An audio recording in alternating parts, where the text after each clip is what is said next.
This is what caused so much consternation with a lot of people, that with this cheap money, these companies have been able to buy their stock back, enriching, of course, Yeah, the stock owners. It's yeah, just but that's a natural. You spoke of that, Luke. It's a natural human thing that will happen.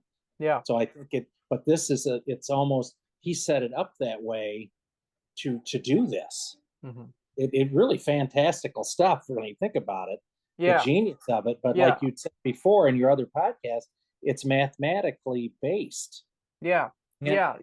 If we go back to the stock buyback, that's a very good metaphor for those in the more traditional finance space. Is that, what's really happening on a stock buyback? Well, the company believes that it's worthy of saving their money in their own equity for the future, because they believe that the underlying money, mhm. the real money, the US dollar, is an inferior form of money to their stock, because the issuance of their stock is more difficult to inflate and supply than the US dollar. And also they're in control of how much stock they issue too. So they also get to be in control of that. And so, if you want to think of the world today, the fiat currencies of the world we have are basically like 140, 145 different political jurisdictions of different fiat currencies. And we barter between them when we go across borders. And likewise, every company to a certain extent has its own form of currency in the form of its stock.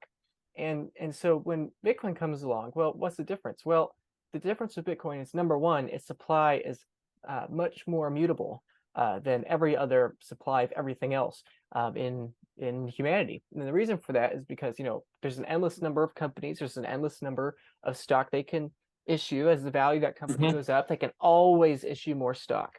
And it's the reality of economics, again, Econ 101, that as Mhm. the price of a given product or a given commodity goes up, the incentive to dump more of that supply in the market goes up. Again, if we're going back to the gold metaphor, if gold became twice as difficult, if the price of gold went up dramatically, what people would do is that the price of gold wouldn't keep going up forever. What would happen is there would be a higher incentive for more miners.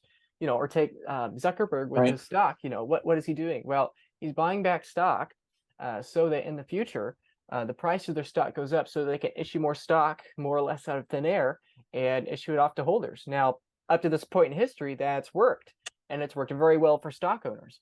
But the problem is, what if we have a system that does it better, that's outside human control, and that's perfectly predictable? I don't know what Facebook's going to do with their stock for the Right. next 5 years. Right. I don't know what their cash flows Right. are. I don't know what the business plan is. I don't know Right. if Zuck, I don't know what he's going to do. And so, what Bitcoin is it's basically like a stock that has a pre-programmed stock buyback continually forever until there's no more stock issued. And it's even better than that because there's no cash flows, there's no yield, there's no board of directors. There's no human at all. Again, if we think of a monetary system as a system of energy, the weakest point in any system is the point at which the system fails. If you think of a airplane, if you have one part of the airplane be weak, structurally, what's going to happen is that's going to burst out and the plane's going to crash. Mhm. It's going to go from a closed system, burst open into an open system, and collapse down to zero, down to earth. Or again, the FTX thing. Most people look at FTX and think it's Bitcoin. It's completely different. FTX was an open system. The FTT token, if I can pull that up here, the FTT token. Give me 1 second as I stall and pull it up here. What we have here is an open system where FTX was open and functioning for years. And what we had, for all this time, 2019, 2020, 2021, on and on, the network survived and their native tokens survived. Again, if we're thinking of stock as the native currency of a company or a political currency unit, a fiat currency as a country's currency, you can think of the FTT token and FTX token. And because it's an open system, because Sam Bankman-Fried could just dump more and more onto the market, create it out of thin air with no brute force physical cost, eventually, once the bear market began in 2021 or so, again, going back to the Federal Reserve, decreasing liquidity, that impacts everything. Their Mhm. liquidity began to decrease. Why would you own FTT token when you could just own the US dollar? On and on and on. And then I remember this period right here where I was warning people to get out because it was just declining more and more. And then right around here, these few days here, it became everywhere online, everywhere on Twitter, Reddit, Discord, whatever And social media platform you were on, if you were in the crypto Bitcoin Luke and I, space. I love that. Yeah, This is such a normal thing. going out just a little bit further, you see that sucker rally there. You see it Yeah, where right it here. spiked. Yeah, and that's such a Yes. normal. And then people lost again, and Yeah. then it's still, and then it made one more run back. Yeah. Look at that in 2023 there, and Yeah. that's Although probably that's on log July, August. scale. That's on Yeah, log but scale, it's so it's a little different. Yeah. yeah, but isn't that but it's just normal what happens, and it's just so fascinating how even in that it evens out, and so that Yeah, so the point there being that the open system has to, decline slower, and then it's just off a cliff because, again, right. going back to the hash cache, the pre-Bitcoin metaphors, Hmm. they all fail because once you get below that peg, Hmm. it's like a game of musical chairs that happens in real time. Who's the last out the door? And that's hyperinflation. There are hundreds of examples of hyperinflation throughout Yes. history. That's the same thing. What happens is that finally it's off the rails enough that people's expectations for the next 90% decline in the given currency become faster and faster and faster, and that curve inflects upwards here. And so, basically you can think of Bitcoin in that sense, in that if it's a closed system and if it's outside of human control and nobody's able to corrupt it to the point where that hole bursts out and it begins its decline, then theoretically the underlying value of that system and relative value to all the stock buybacks and all of this and all of that, the Hmm. relative value should only go up, at least theoretically. And that's why engineers, I believe, predict it much easier than finance people, Henry Ford and Tesla and everyone of that sort. So anyway, that leads into your second question that led into all this here of who verifies that, who's who Yes. who decides that this is true, or is this all just made up?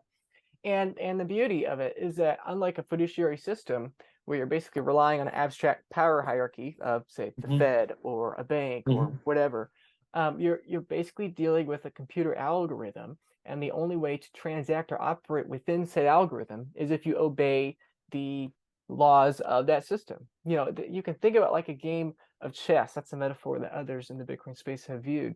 That you can play your own game of chess, you can have your own rules or whatever, but if you want to play in this game of chess, you have to play by these rules. And if Because you want to otherwise, play in my sandbox, here's the rules, yeah, as I used to exactly.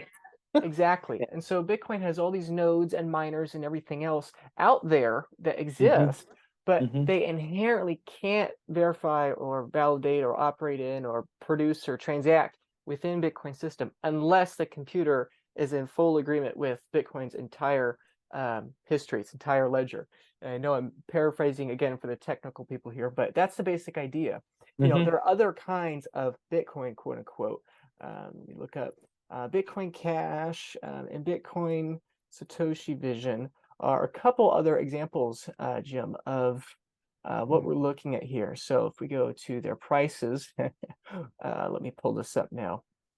And this really hammers it home, the visual explanation of what we have here. So Bitcoin Cash is, Bitcoin's in the name, so a lot of people get confused, like, oh, is this also Bitcoin? It's like, Hmm. well, kind of. It's extremely similar. It's much more similar to Bitcoin than the majority of other cryptocurrencies out there.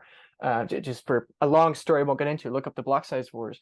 But basically what we have here is we have a token that is only continuing to go down in price. And now why is that? Well, you could think of it as a different set of rules. It's a different kind of chess. And you could argue that this game of chess is better or cuter or fancier or we have sparkles or whatever. But the Hmm. reality is that, I would argue in the vast majority of people in the cryptocurrency Bitcoin space would argue that its rules are inferior to Bitcoin for a long story I won't get into. But what we see on a log scale is that it's doing nothing but decline. And if we price this instead of the US dollar, but in terms of Bitcoin, let's see, how do I do that here? Compare with Bitcoin. Yeah, we see something even more dramatic here. We see that as Bitcoin, this orange line is continuing Wow. to increase in relative value for over a decade now. We see that Bitcoin Cash with its inferior rules is only declining, and its decline in relation to Bitcoin is even worse than it is with the US dollar. Bitcoin Satoshi Vision is another example. I won't get into a long story here. Believe me, there's a long Hmm. story, but it's the same idea that it's a different set of rules. It's an inferior set of rules, and because of that, it's declining against Bitcoin on a market cap and a price space. Whoops. Yeah, this is why I don't like Bitcoin market cap, or crypto market cap. But anyway, the basic idea there being who validates it. Well, who validates it are the nodes, and the block reward goes out to the miners. And the reason that there is what is called hash, basically think of computing power, energy, electrical cost. The reason that it congregates onto Bitcoin is because it's the longest surviving time chain, blockchain. They're basically the same thing for the average person, but it all congregates to one. In the same way that all monetary value flows out of the peso and out of the yuan and out of every other fiat currency into the dollar, because the dollar is the most trustworthy fiat currency out there. In the same way, it all congregates to Bitcoin, and that there's no competition or anything else, because why would you be a part of some other system when you could just be a part of Bitcoin? That's the black hole metaphor I've given to others. That all these other cryptocurrencies and digital assets and whatever, 99% of them are flawed open systems like the FTT token that eventually have to crash. And you can make an argument there's a couple out there that maybe are closed systems or whatever, but even if they are, they have a decade, they're a decade behind of Bitcoin. There's like virtually no chance that they'll keep up. And all that monetary premium is already flowing to Bitcoin. It's only going to continue to. So to really hammer that home, let me look up total hash here. This would be good to look at. No, I don't have it right in front of me. Anyway, I don't have it in front of me, but I made the point that who validates it? Well, it's a series of computers that run on their own, and they can only reinforce the rules of the protocol. And if they don't, they inherently get booted out. And now you've created what's called a hard fork. You've created your own little world. You've created your own chess game. So it's a self perfecting system the way it was set up. That if they don't play within the mathematical formulas, it's not going to work. And that's what that's one of the reasons. Basically, yeah. Well, and that's one of the reasons I married a math teacher, was because she understands, and she always, because I would say, well, I didn't do as well as I thought I could do in calculus, etc. And she always would get upset with me. She says, it just makes sense. What can't you understand? It makes it so straightforward. And that's the way how she loves mathematics. And just like an engineer, it's the same. It just makes sense to her. And and she loves how formal that is, that, these formulas, they come together. And she said, it's its own beautiful language. It is its own beautiful language. Yes. That's how I would say it. And I thought, well, it's one great thing. It's going to help my kids. They're going to inherit some of her math skills. And they did, fortunately. So good. Well, maybe you'll understand this too. But I guess to expand on that a little bit, you didn't ask this question, but I think it's important to mention, because I think a lot of people watching this will have this question of what are the implications of that? Well, every other system we've had, Jim, has been basically, okay, we have a monetary system, we have a stock, we have whatever, and somebody has to set the rules. So here are the rules. Yes.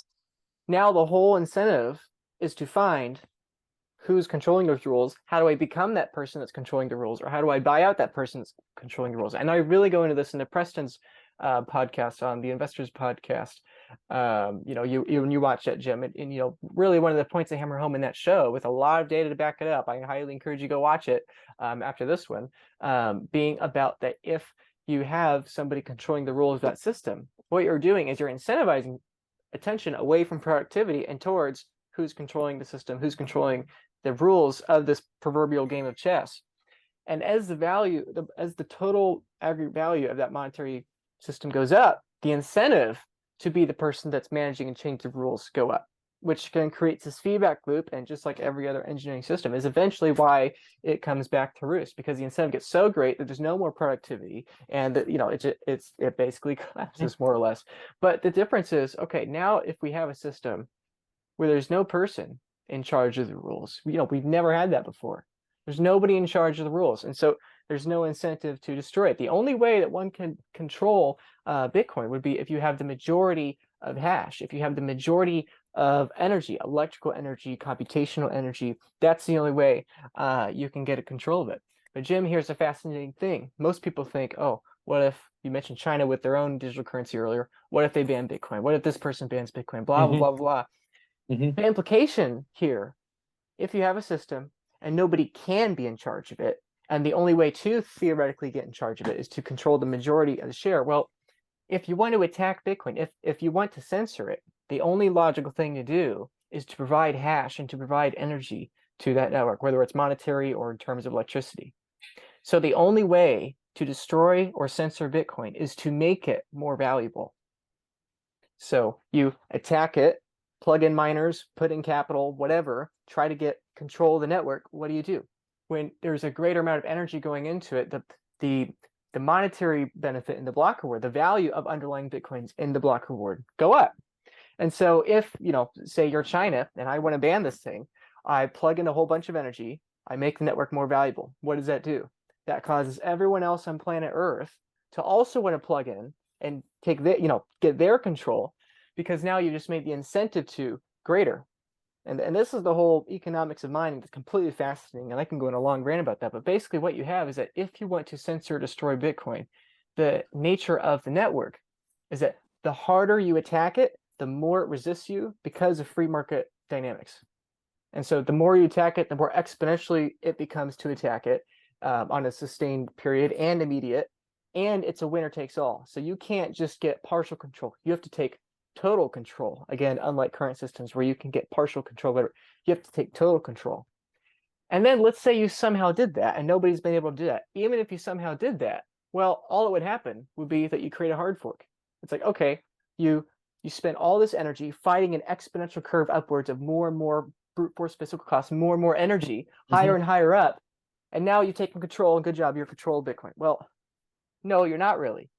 As soon as you change the rules, now you've created a hard fork. You've created these two diverging paths. And so what do you think the free market's going to do? They're all going to leave you. And so the only way to effectively attack Bitcoin is to exert an exponentially higher energy cost in form of electricity or capital, and hope that the free market remains completely oblivious for an extremely long period of time and doesn't fight you, which they will because there's a monetary incentive for them to do so. And then even if you got control, you'd have control of the network for 10, 20 minutes or so, and then it would hard fork and you would lose all your money. And so this is why, the Taliban and China and Afghanistan, all these other places, all these bans on Bitcoin over the last decade or so, and nobody's been able to destroy it. And that's the implications here, unlike every other system. Again, because if you have a system that there's a group of people or, powers that be that control it, as soon as you get control of them, you control the system. But the difference is here that you can't do that. And so anyway, that makes it much more anti-fragile than every other system that we have. Is that as long as there are computers on Earth where there's going to be Bitcoin running, because the monetary incentive for somebody to do so is so great that it's basically indestructible. And this is why a lot of Bitcoiners say that it's one of, if not the most indestructible thing we have, because it's just information, it's just a line of code, and the monetary incentive for people to have that line of code survive is so high that it's virtually impossible to destroy. Well, and I love the fact that it really takes the human element out of it.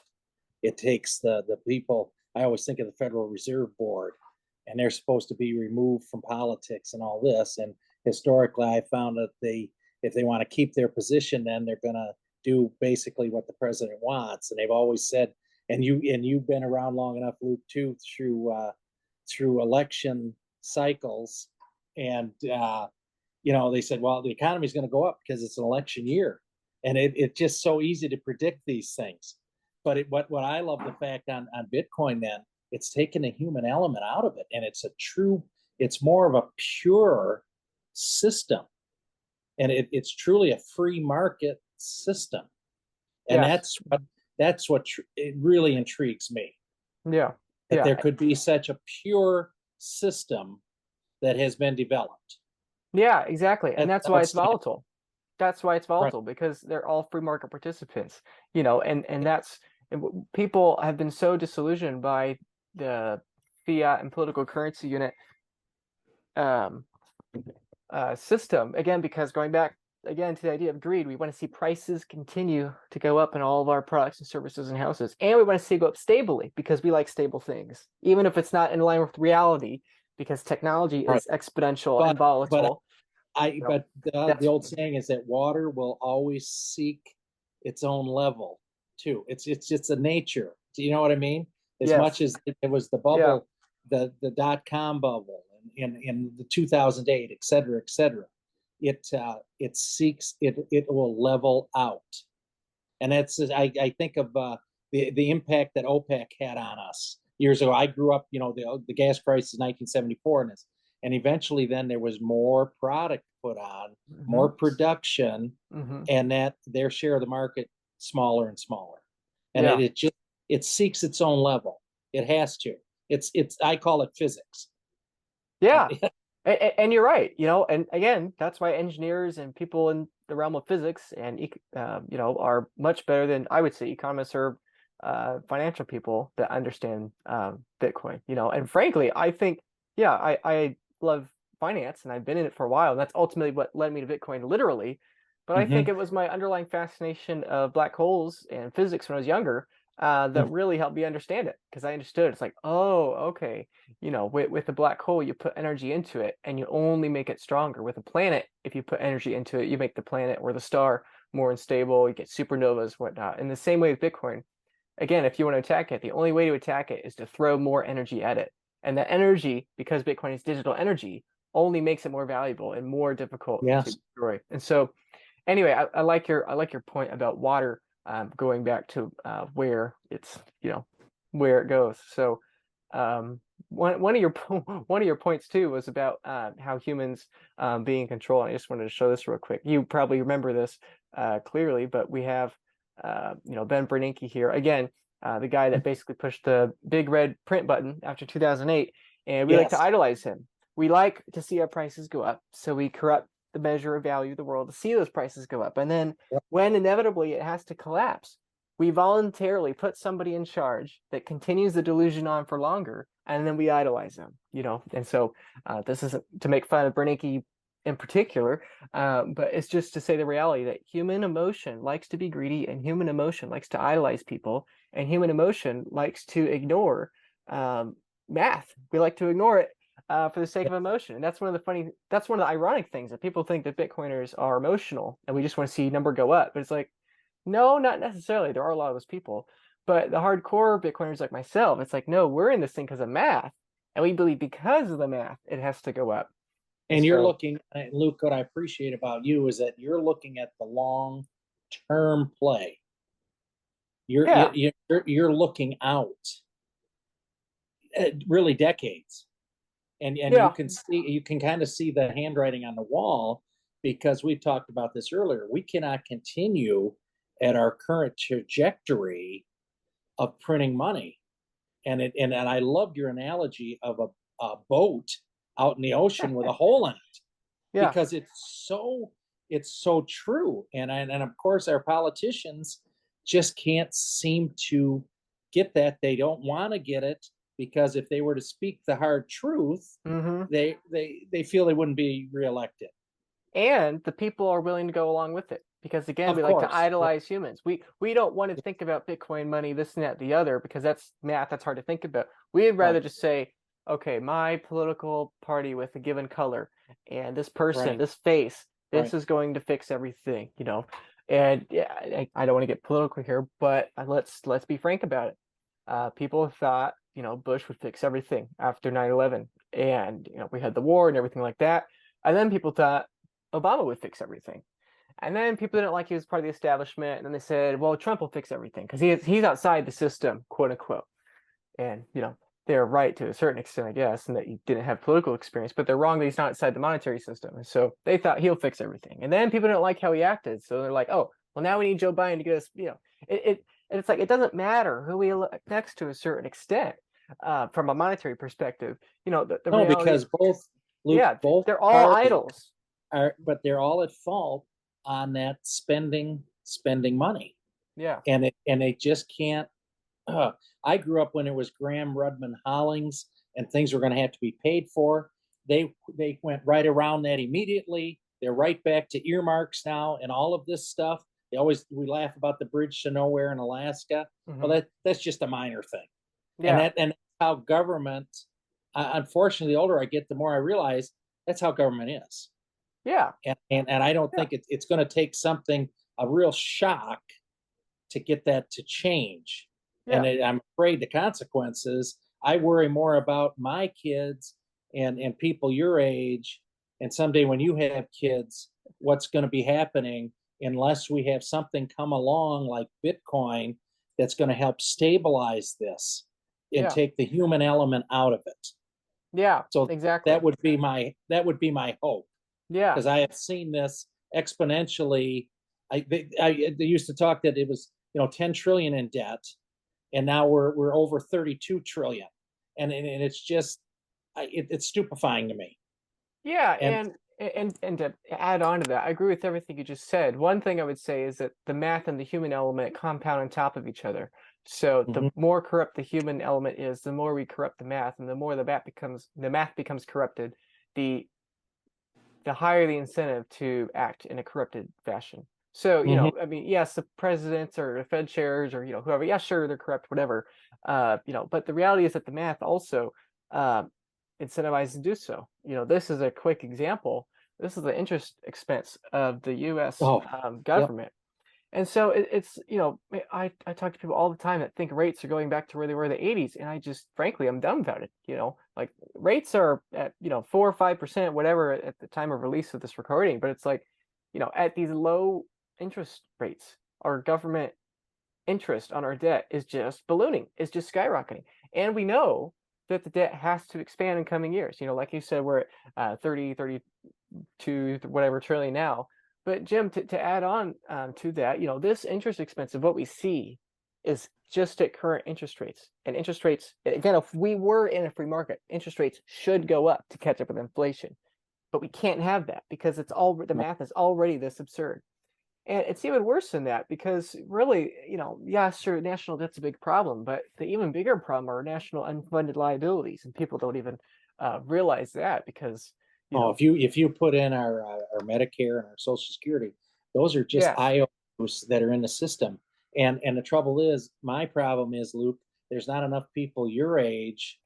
I'm going to have to, when I someday start drawing Social Security, I'm going to have my own worker. You can just support me. It's going to yeah, be one, and it's going to go negative. Whereas when it was first set up, there used to be 11 workers for every one retiree, and yeah, we're living longer and all of this. So it's something's got to eventually, like we talk about water seeking its level, something's going to give. yeah, yeah, And exactly. I feel so bad for the younger generation. um you got to be maintain positivity in this, but you're looking at it realistically. And but I think you're in the minority, Luke. You Thank have a you. world view and you understand Mhm. history. And I think I appreciate your optimism that maybe through Bitcoin, that's something that is more math driven, energy driven, takes a human element out of Yeah, it. That's gonna help us, because I was so intrigued and I told my friends about it.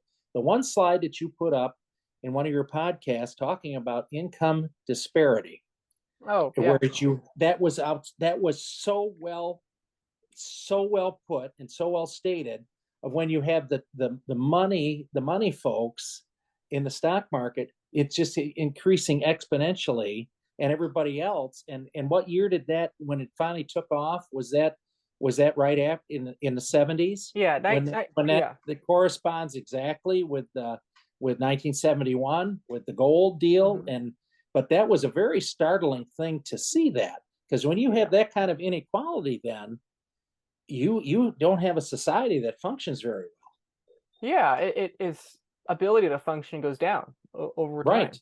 You know, Yes. and again, it goes back to the political thing. When there's income inequality, all the wealthy people say, "Oh, taxes are too high." All the conservatives say taxes are too high and corrupt or whatever, and they're right. But at the same time, all the other people say that this income inequality is bad, and capitalists and this, that, and the other, and they're right. And the problem is that we like to blame other people and we don't like to look at Right. the reality. Again, to go back to the great financial crisis, this is going to offend a lot of people, but we all were responsible for the 2008 crisis. Yes, Wall Street was responsible, but so were the insurance companies that, also, AIG and all them that All collapsed. in So it on wasn't just the all banks. No, The loan officers were also responsible. The rating agencies were no, also responsible. The Federal Reserve was responsible, and frankly, no, every homeowner that took out too much leverage on their house and they didn't have the income, they didn't do the due diligence on that. I mean, they're responsible too. yep, The reason it was such a problem is that the whole society, we all were responsible to varying degrees, and nobody wanted to look at the writing on the wall, and that none of this makes any yep. sense. And I call it putting your head in the sand. yeah, yeah, It is. It truly is. I yeah, mean, it's yeah. just really something. Yeah. Okay, so what we're looking at here, Jim, is the total supply of the US dollar between 1960 and 1975. We can go back a little further. This is a graphic I made a while ago. So there have been examples of hyperinflation in the past in the United States, granted not for a very long time, but we did have two central banks before the Federal Reserve's creation in 1913. Wrong century there. But yeah, 1913 was signed into law, and the dollar, the depression and everything after 1913, between 1913 and 1960, it lost a lot of its value. So if we look at the supply, again, if we think of this as a metric of the openness of the monetary system, we can see it goes up dramatically. Now, the dollar bubble that caused Richard Nixon to detach the US dollar from gold, that's what's roughly there in the 60s, we can see. 1971 is when the gold standard ends. That's when it was quote unquote cut off temporarily from the quote unquote speculators. And again, when Richard Nixon in his speech, I encourage you, anyone watching, to go watch it. When he refers to the speculators, what's he referring to? He's referring to the people that are trying to have the water flow in the direction it's supposed to go. And so anyway, because they didn't want to have the speculators price the dollar based on reality, they instead detached the dollar from reality. So after there, the depeg of gold and the dollar, we see the inflationary decades of the 70s. You were alive then, along with a lot of Hmm. other people today to remember that. That's what we're looking at there. And now if we go out a decade or two here, then we go to the 80s and the 90s. So again, we have where the gold standard ends. And then 1981, under Reagan, we have 1 trillion in national debt. And that was a Hmm. big deal then. It made headlines. You probably remember that. Yep, sure Today do. it's 30 times larger, of course, or over 30 times larger. But that's where we crossed 1 trillion in national debt for the first time in 1981, 10 years after 1971. And so, of course, going out further, we see an increase in the rate there towards the end. And as we approach great financial crisis here, what we're looking at, here we go. This is in 2022. So again, this is a little outdated, but it's the same idea. Here we're looking at, we can see the great financial crisis here, along with recessions. So we see all the recessions of the previous decades, the great financial crisis, of course, and the lockdowns of 2020, if you can see towards the right. So the 70s of inflation has already been dwarfed, and the trillion national debt in 81 has been dwarfed. The war on terror, Bush onwards, we can see that in the early 2000s and that excess spending. And then you see right there in that red circle, that brief leveling off. That's the 2008 bank bailouts. That's when all this debt was collapsing. And when debt collapses, the total supply of money also collapses. So that's that little indentation there. And then after that, we have just seen the 2020 stimulus and bailouts. That's largely responsible for all the inflation we have. And so, Jim, like you were saying, with the 30 trillion in debt, and like I was saying that how it's actually 170 trillion in unfunded liabilities. If we go out, Yes. we project Social Security, Medicare, and the ballooning expenses we have out, say roughly 20 years to 2045, we have a really big problem, clearly. According to the Medicare Board of Trustees, roughly 2026, 2027 or so, Medicare will begin to be insolvent.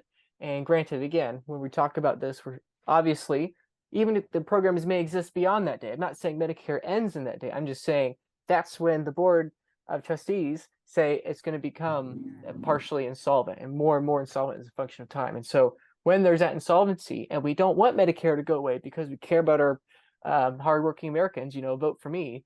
What are we going to do when there is that insolvency? We just print new money. And so when we have that reality in 2026 and cross 50 trillion in debt towards the end of the decade here, and then you mentioned Social Security. Again, what is Social Security? You have a system that requires an exponential new number of members by paying in to pay Right. out the people that were in earlier. And, that's pretty much exactly the definition of a Ponzi scheme. A lot of people find that offensive, but that's the truth. If Social Security only works if we have an exponentially larger group of people paying in. And people will say, oh, that's true with Bitcoin and everything else. It's like, yeah, sure. Same is true with real estate. Same is true with gold. Same is true with every commodity. That prices only go up if more people pay in. But the difference with Social Security is that it pays yield. Bitcoin does not pay yield. Bonds pay yield. And that's the difference there. I made my point there, but a lot more could be said there. So, for me, in my mind, I'm already thinking in terms of quadrillions, because this is like our best case scenario, more or less, that we'll be thinking of quadrillions in 20 years or so.